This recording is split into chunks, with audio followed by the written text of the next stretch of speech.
We are just hours away from President Trump's primetime address set to take place at 9 p.m. Eastern. The president has said he'll discuss, quote, free and fair elections as he continues to push unsubstantiated claims that the 2020 election he lost to Joe Biden was stolen. The president has also teased that he will deliver, quote, really big news. Two senior administration officials have told MS Now the speech hasn't yet been finalized, but will focus on voting machine security and alleged efforts by foreign nations to influence U.S. elections. I want to bring in White House columnist for The Hill, Niall Stanage. Niall, I want to just start there on the speech itself. What are you hearing is going to be in the presidential address, and what are you most looking out for?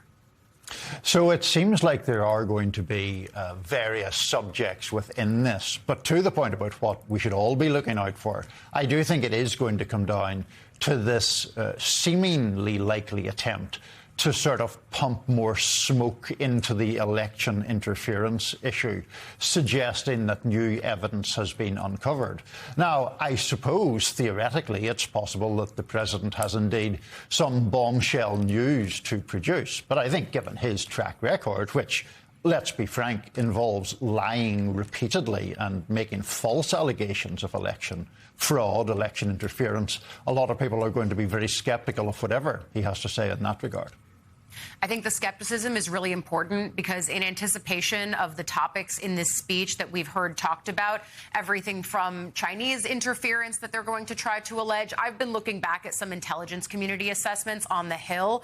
Influence elections, sure, foreign actors try to do that all the time, but no assessment found proof of interference. And I think that's something really important for us to keep in mind, especially given the ways that this president has been quick to push dubious, controversial, unfounded claims of election interference from an election that he lost. And so as someone who's covered this White House for a while, I don't see anything new that they could possibly present. But what does it say that they might do so with top officials like the director of national intelligence, the CIA director, potentially standing with the president from the biggest megaphone this country has to offer?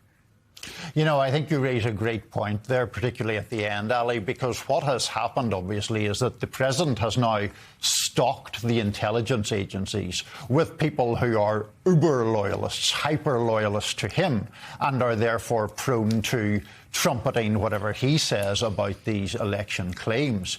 You also, I think, made a point that's worth sort of developing a little bit more about the idea that foreign nations have tried to influence but not affect elections. One of the reasons they have not really got their hands in the gears of how we conduct elections, of course, is that elections in the United States are quite localized and dispersed. That in itself, as you know, is something that the president has tried to change and is trying to change to make elections more nationalised. That in itself would, in fact, open the door, in experts' opinions, to more of that direct interference. So I wonder if we can add a little bit more to this conversation, too, because we're building the layers to it here, right? The idea that Jay Clayton, who is on Capitol Hill trying to be confirmed as the next director of national intelligence, that he couldn't even answer clearly yesterday who won the 2020 election. He's not the first Trump appointee to be plagued with having to not say the truth. But what does it say that you've got a president who might come out tonight and cast more aspersions on the election, and then you've got people on Capitol Hill who are still likely to be confirmed by Republicans who cannot be clear-eyed about what happened in an election that Trump lost? It says legitimately ominous, worrisome things about our democracy and about the body politic.